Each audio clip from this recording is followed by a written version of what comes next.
a mysterious island settled by mutineers. Maybe a portal back in time.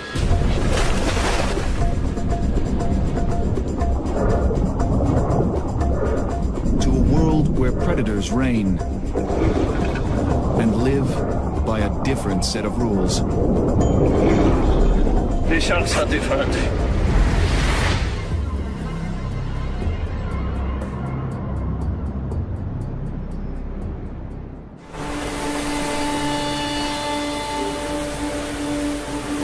It's been days at sea, far from the shipping lanes, and thousands of kilometers from the nearest continent. A team of explorers travels deep into the South Pacific, toward a distant human outpost.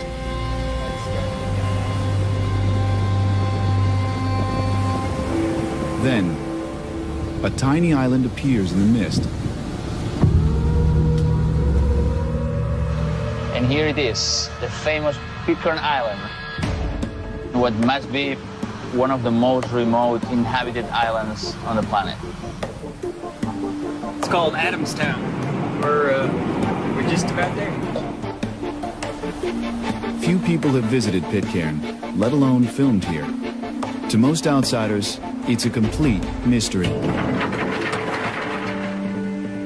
We know very little about this island, but we know almost nothing about what's going underwater. That is what this team is here to change. Marine ecologist Enrique Sala has scoured the seas to find and help protect the ocean's last unspoiled places. I want to show to the world what the ocean was like hundreds of years ago and why we have to preserve them. Pitcairn's waters could be hiding a lost piece of the ocean's past. To find out, Enrique has built an all-star team of scientists. This will be a good home for the next month. 7 seasoned explorers and 1 young adventurer on his very first mission at sea. Former nerd. You evolved. You look like a former nerd. Leading the ground expedition is National Geographic explorer Mike Fay. And we're already checking out the bow for camping. You've been traveling across flat ground for the last 9 months. Mike has trekked through the world's wildest places. As far as the eye can see, there are no humans. To see what life is like without us. Now, Enrique's team has joined forces with the Pew Environment Group. If they can crack the code of this unexplored world and even protect it, they may unlock secrets that can help marine life everywhere.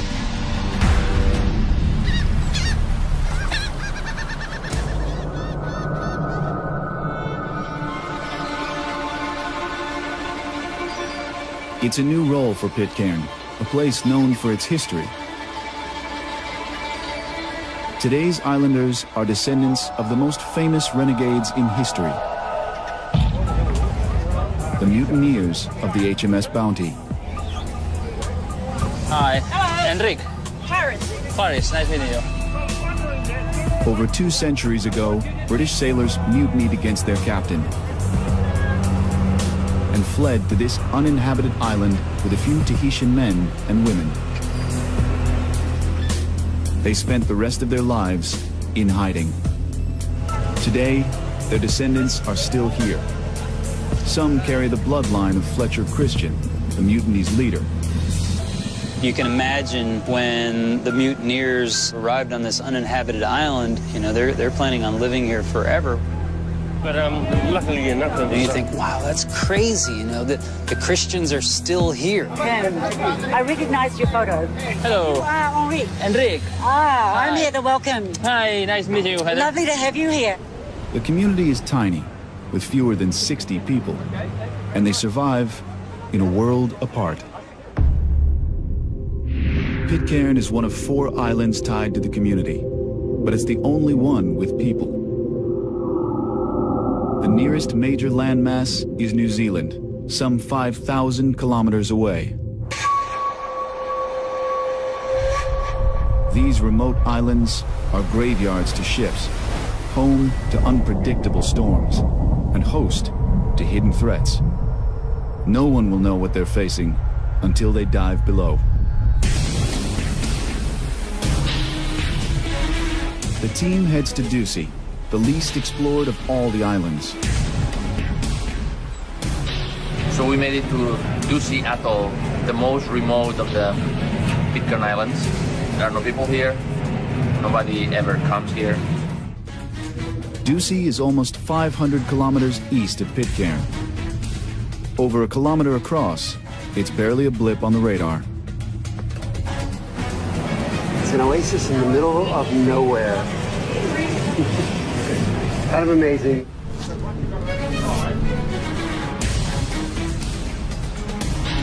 This is one of the least studied reefs in the Pacific. This is going to be a first to measure the abundance and the biomass of the fish. The world below is a total mystery. Few humans have ever seen what this team is about to.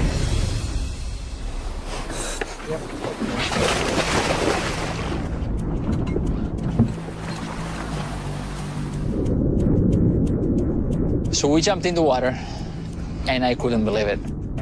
We had never seen such a healthy and beautiful coral reef anywhere in the Pacific. You had the entire ecosystem, the entire food web, right there in front of your eyes.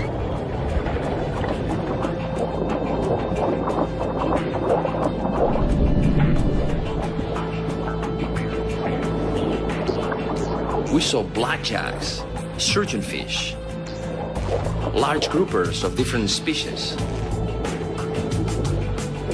snappers, more eels.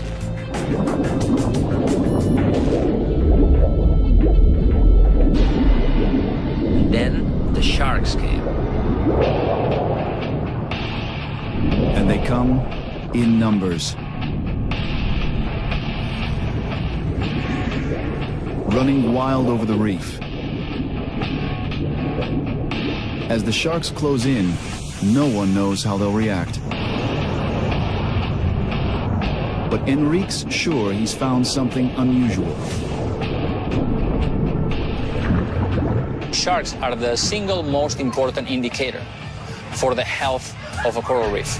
Having sharks on the reef is like having lions on the plains in Africa.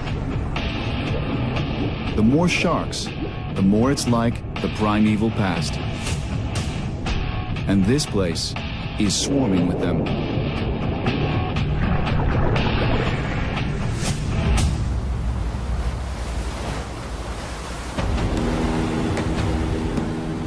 Topside, Mike Fay and his crew wonder what waits on land. Straight ahead of here, you can see there's a rip coming out, and we're just going to go in.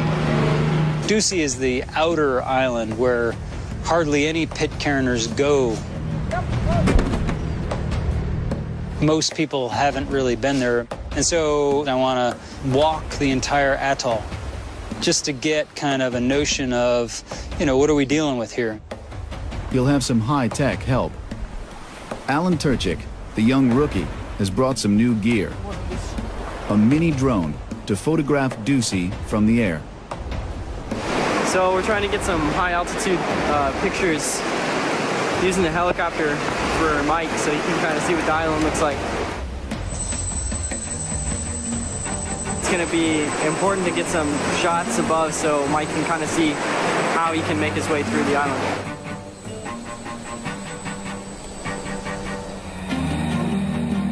The helicopter can also spot things Mike might otherwise miss. Ducie's an atoll. Its circular band of coral rings an inner lagoon. But this aerial scout could reveal more about the island. All right, better landing. I'm excited about this little remote helicopter because I'm thinking, wow, this thing is unbelievable. I mean, it's like this little space machine, you know? God, we can fly this thing over these islands and you can basically do recce's with it. Is there anything special that you want, Mike? Any pictures? That point over there, that seems to be like one of the main breeding areas for the petrels. Okay. And so this thing just goes bzzz.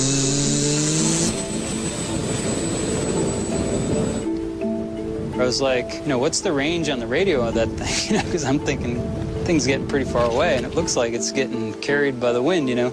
And he's like, no, it's pretty good, you know, and he's still kind of in virtual mode, looking at the screen, and I'm looking at the helicopter, and I'm thinking that thing is like whipping away from this. Alan quickly discovers his drone has gone rogue. And then all of a sudden you see like panic mode start to set in. He's like, and he's like, I don't know what direction it is. I can't see which direction it's going. And he starts running after this thing. And that thing is woof. And that was the last we saw of the helicopter. It was gone. So much for the helicopter. Too much wind. Helicopter's lost at sea. MIA.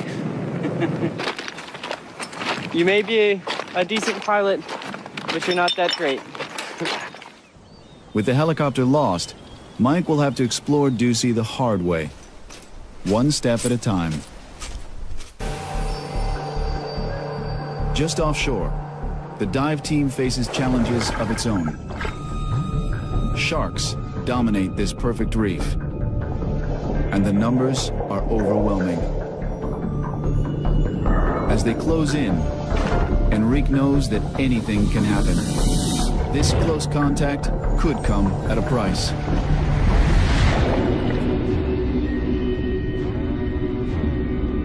Ducey's sharks are not shy, and they're lightning fast. In a second, they could bite the divers before anyone even noticed. The team doesn't scare easily. Likely, the sharks are just curious. Chances are, these sharks have never seen a human before. You don't belong there. We're aliens in this environment. It's like being in outer space, except with life. The more sharks there are, the better it is for the reef. We used to believe that on a coral reef, the biomass of small fish outweighs that of large predators like sharks.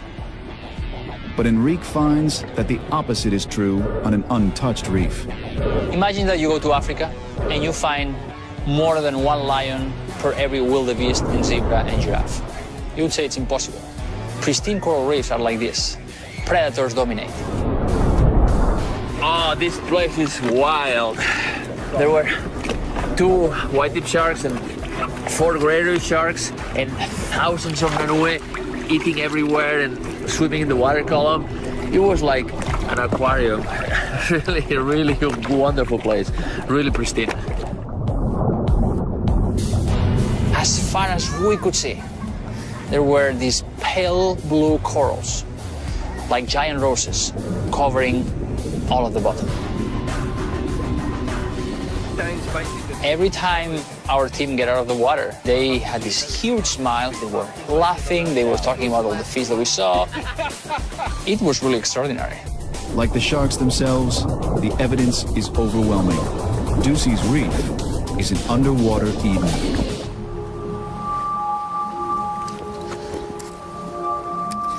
Back on land, the island is a whole other world.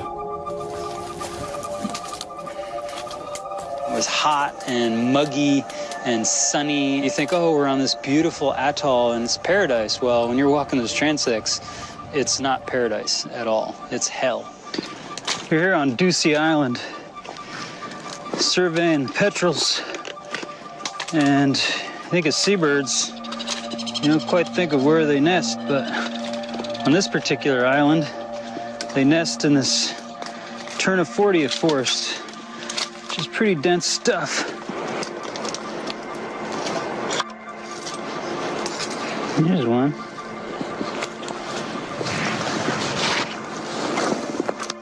Little Murphy. Hey, guy, what you doing?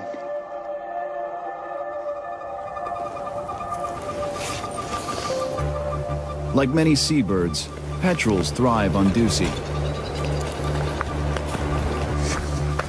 But Mike discovers something disturbing.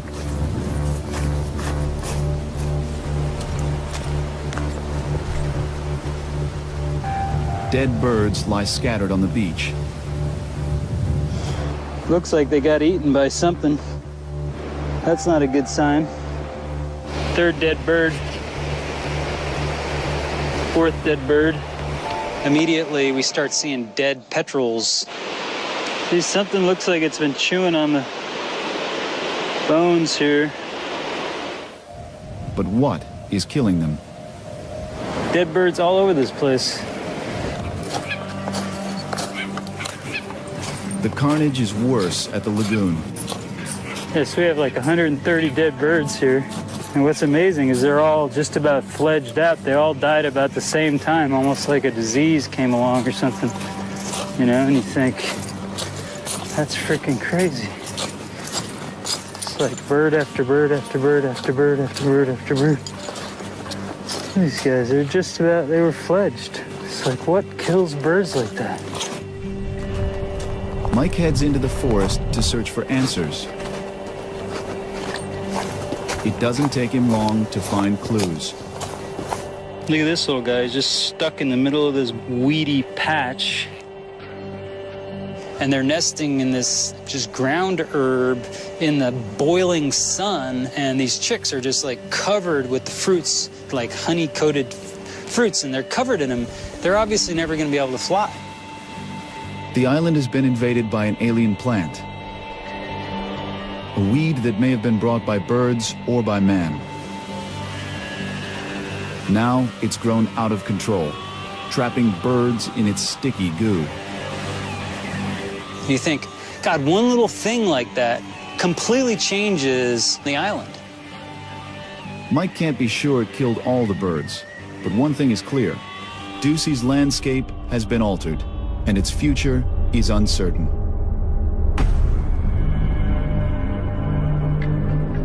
After exploring the reef, Enrique knows there's no time to waste. Ducie's waters are untainted, but for how long?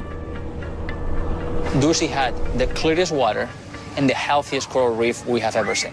It's 100 meters. It's unbelievable. And we all left Ducie with one thought. This place has to be protected. There is no other option. How many places like Ducie are left? You know, when you see corals just layered on top of each other like that. Beautiful sight, huh? Isn't it nice? Wow, yeah. But ahead lies another island, where life is strangely different.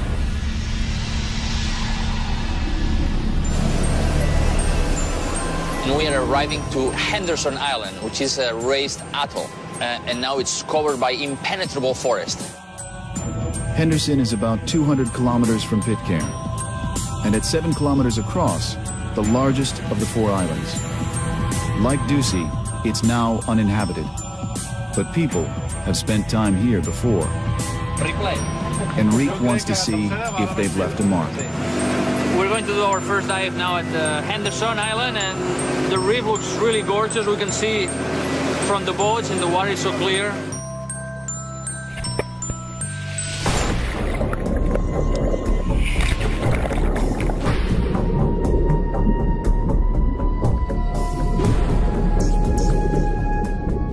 Damselfish, butterfly fish, moray eels, these large red snappers, which were very inquisitive.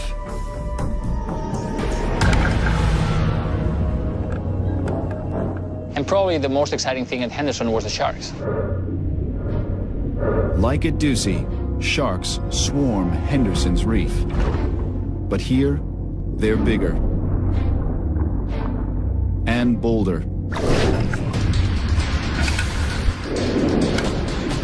And no one knows what they'll do next.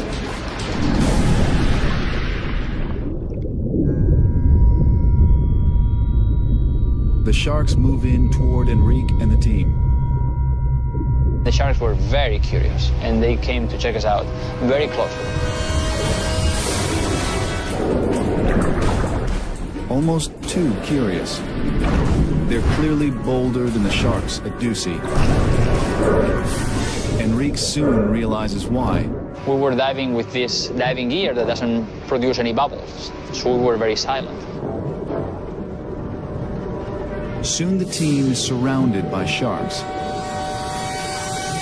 They come, wow, really close to us to check us out. It was a really exciting dive.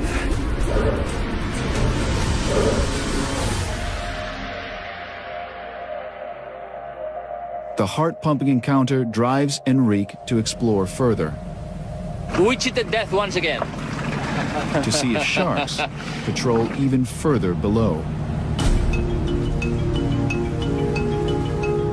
On the ship, Alan Turchik prepares a deep water camera. This is a drop cam. It can go down to the deepest part of the ocean, and has been actually down to the Marianas Trench. Hopefully we'll see some fish come up and check it out. For the young explorer, it's a chance to redeem himself after losing the chopper on Ducie. This is probably the first time anything's been filmed this deep before, in this area, for sure. By day's end, they'll see what life is like 600 meters below, and may even discover creatures no one has seen before.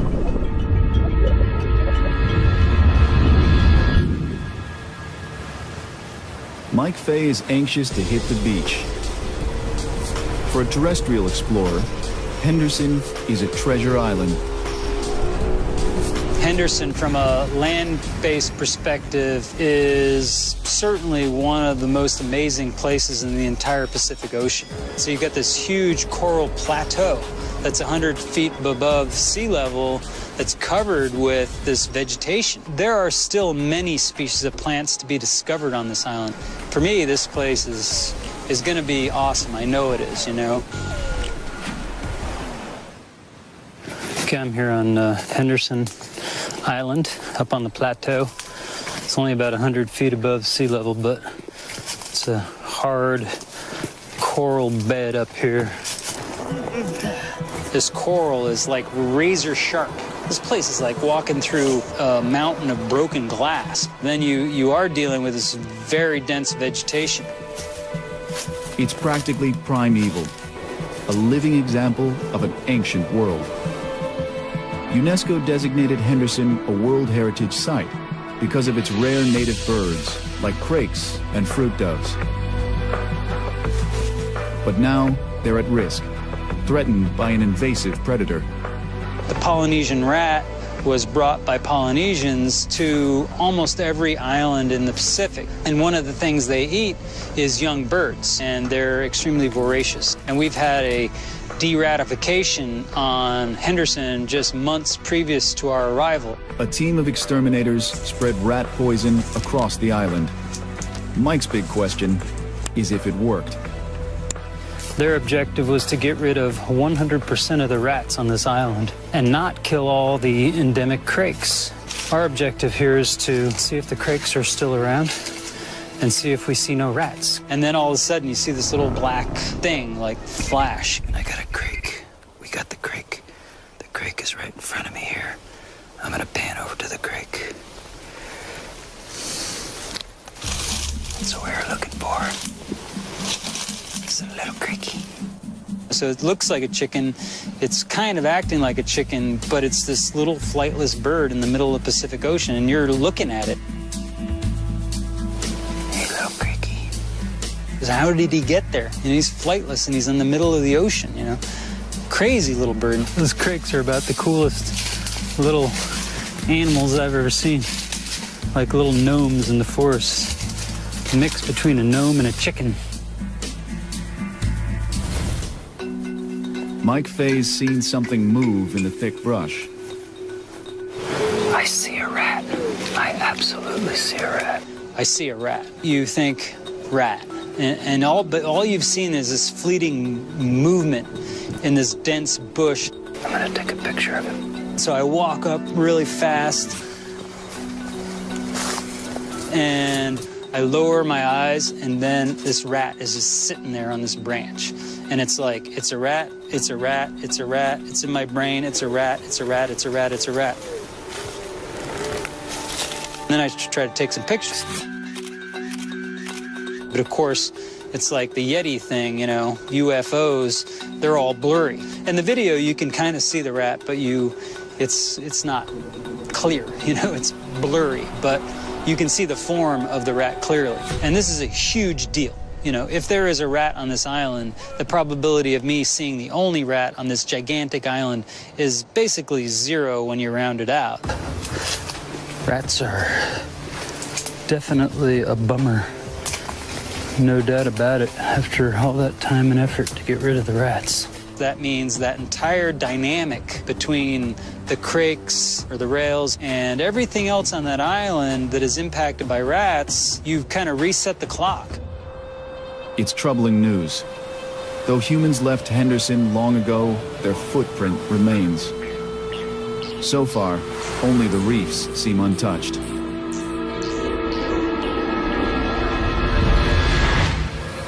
So we just picked up the signal from the drop cam that we put down yesterday, and so we're gonna go pick it up. Alan Turchik retrieves the drop cam from 600 meters below.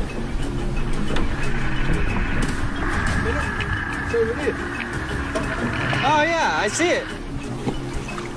This should be interesting footage because it's the deepest we've dropped it so far since we've been out at the Pitcairn Islands. No one knows what it may show, or even if it worked.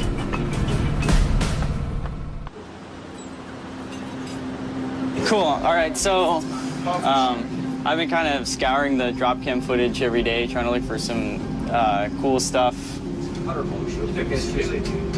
Strange creatures appear. And this is the first drop that I did at Henderson. That's a big animal.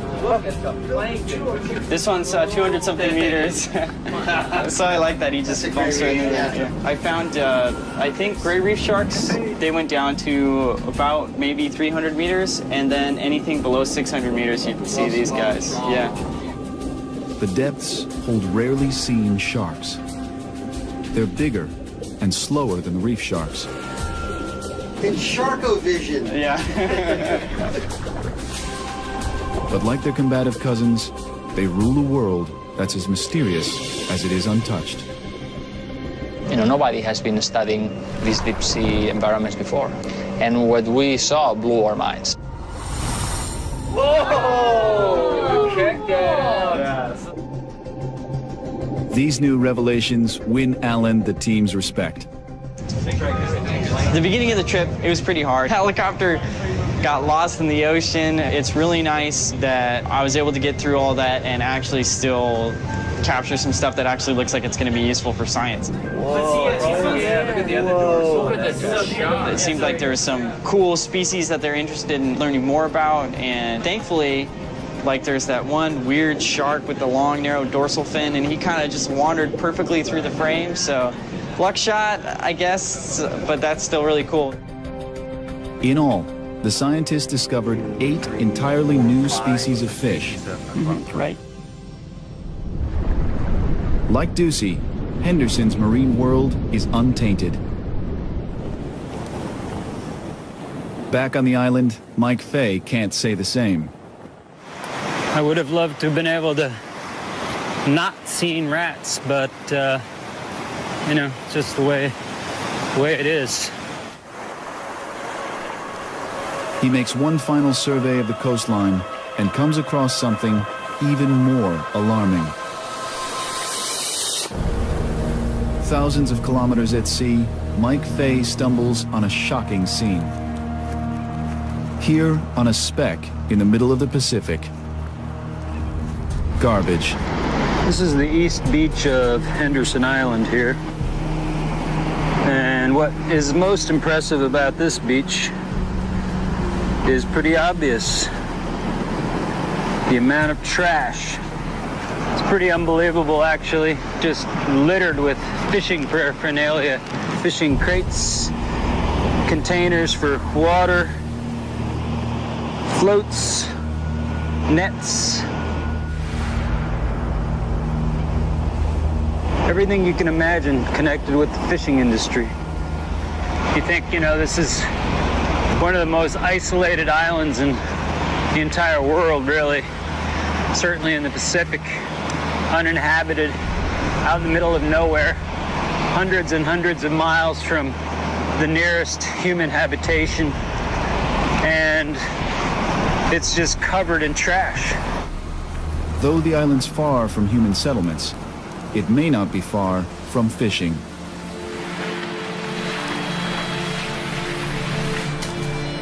Commercial fishing could unravel all the Pitcairn Islands, leaving the islanders little hope of survival. I've been a commercial fisherman for nearly 30 years. If commercial fishing was allowed in here, they would just spoil it, it would ruin it. It would go from what it is now to decimated within 5 years, I would think. There'd be nothing left. It's only a matter of time, really. You know, I think it would be a very sad day for them to see a big long-line boat around their island taking the fish that they really cherish. The question is whether fishermen have already stripped fish from nearby waters.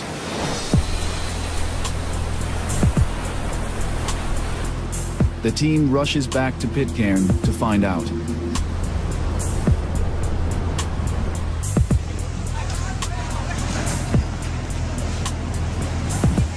Since the days of the bounty, Pitcairners have survived by fishing their waters. Enrique wants to know if Pitcairn's reefs have fared as well as the other islands. We know what the pristine coral reef looks like. What happens when we put a small human population in one of these places? Okay, ready? All right, everybody, see ya.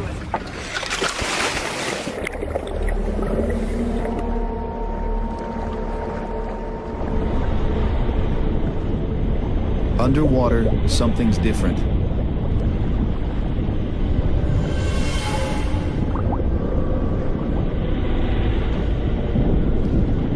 There was a halo of murky water all around the island, so we could not dive at the shallow places where they promised us to see so many fish.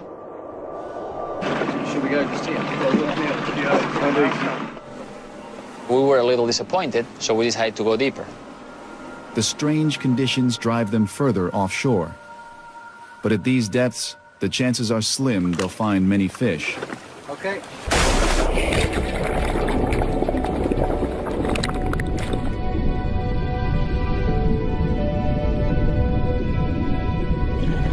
From the first plunge, however, they discover something unexpected.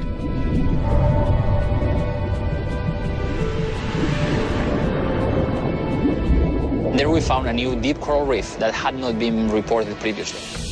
Fantastic coral reef covered by healthy corals and lots of fish. Usually, we find tropical reefs at 18 meters or less. This one is twice as deep.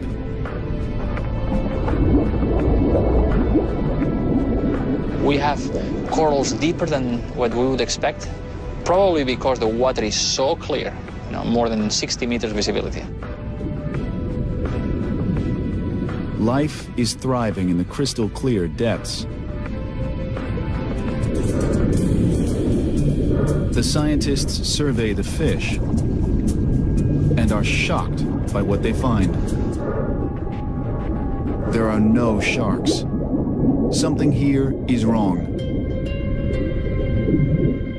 We didn't see any sharks. We saw some medium-sized groupers. The place doesn't seem pristine. It seems in good shape, but definitely not pristine. Something here has taken the sharks, and no one is sure what it is. While Enrique hunts for answers,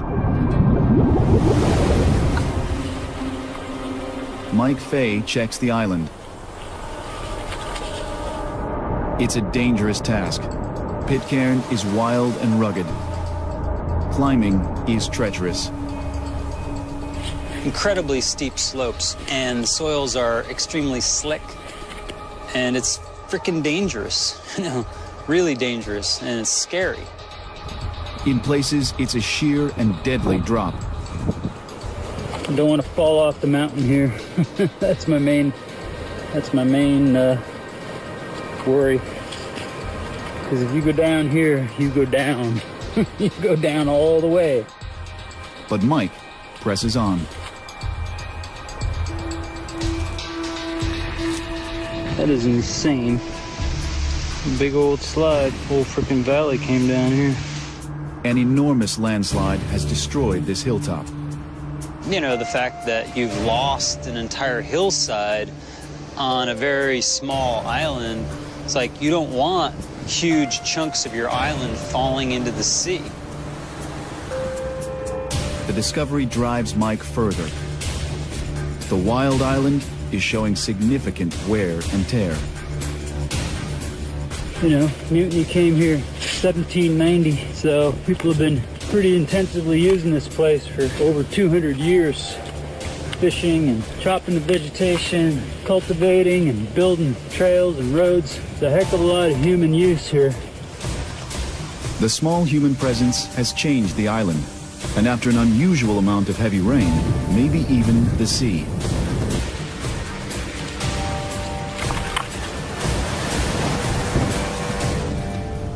And you see this gigantic plume of soil in the ocean, emanating from what is this gigantic slide on the south side of the island. It's probably covering up everything that's living down below and killing it slowly but surely.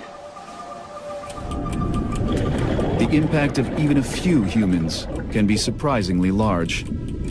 What we see in a lot of places, particularly small places, is even a modest amount of human impact can have a pretty significant impact on the resources below. Though the islanders fish on a small scale, other factors may be altering the reef.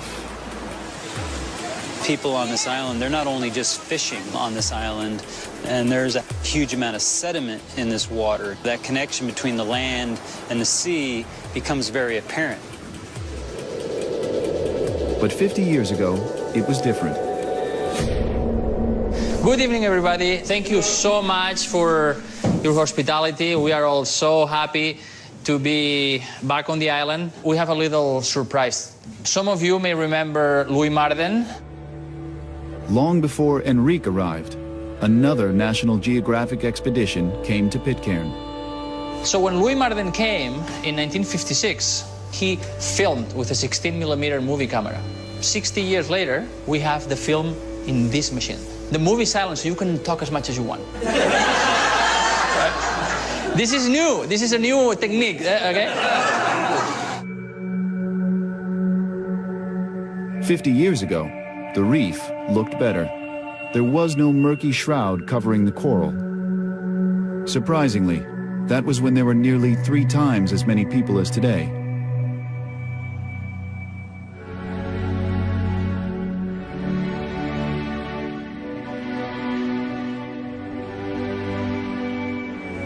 It was so exciting to see that footage. I was 14 when Louis Marden was here.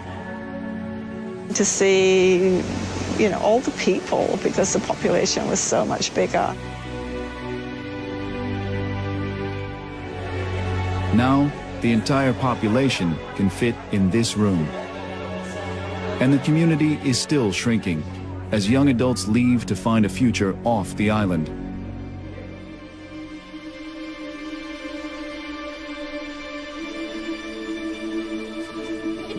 Their future is at risk, and they need a solution fast.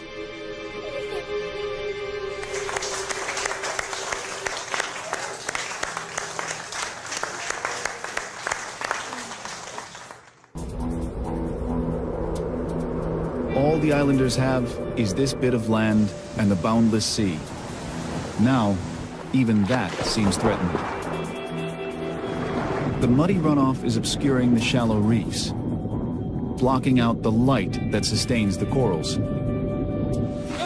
But could the islanders' impact really eliminate the sharks? Or is it something else? Enrique worries that commercial fishing could be closing in, and that's not good news for the Pitcairners. The ocean is their biggest resource. If the ocean is depleted, there goes their livelihood. And this is what's on the line. Right now, we are headed to Oino, our last destination in the Pitcairn Archipelago. Oino will be a good indicator of how fast we need to act to keep these places pristine. Oino is about 120 kilometers northwest of Pitcairn. Of the 4 islands, it's closest to French Polynesia, the nearest inhabited islands and fishing fleets. Getting to Oino proves the most challenging. We hit the worst weather we could have. Rain, rain, and more rain, strong winds, and the swell was breaking so hard on the reef that anchoring was very dangerous. And that made it really difficult for us.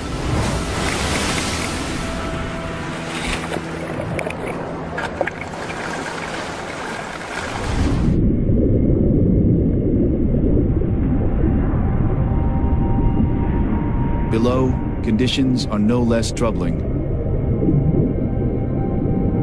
Oino's reef lacks the vitality of Henderson and Ducie. Though the fish appear healthy, Enrique realizes it's the same problem as at Pitcairn. There are no sharks. Here, where there are no people. Why are there no sharks in this remote, uninhabited atoll in the middle of the Pacific? And the only answer that comes to mind is fishing. Any remote place has predators. Oino is closest to the outside world. Enrique fears that foreign fishing vessels have stripped the reef of its sharks.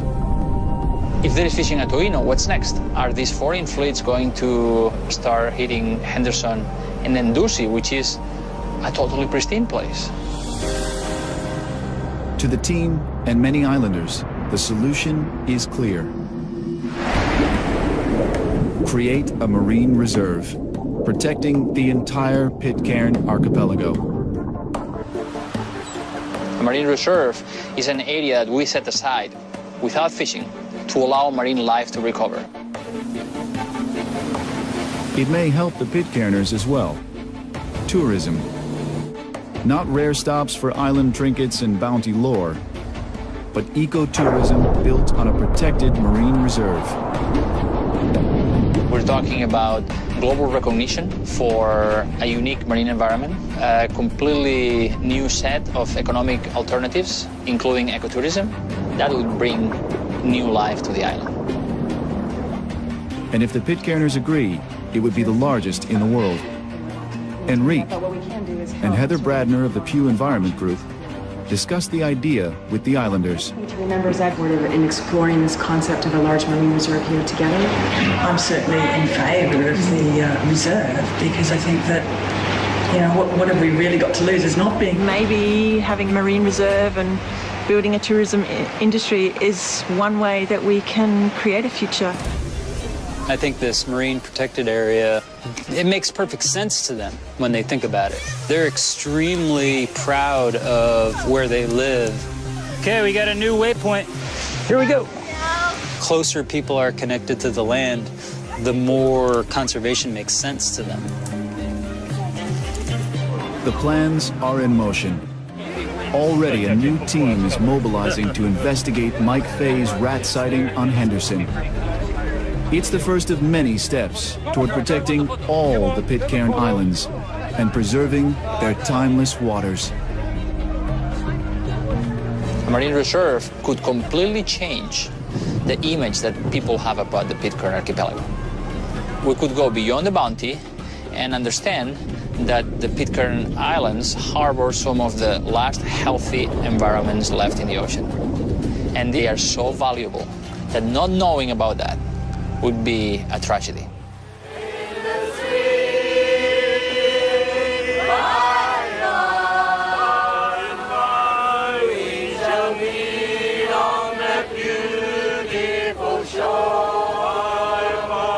I really do think Pitcairn has a chance. I'm sure there got to be other mad people like me that will want to come back for this lifestyle and create a future.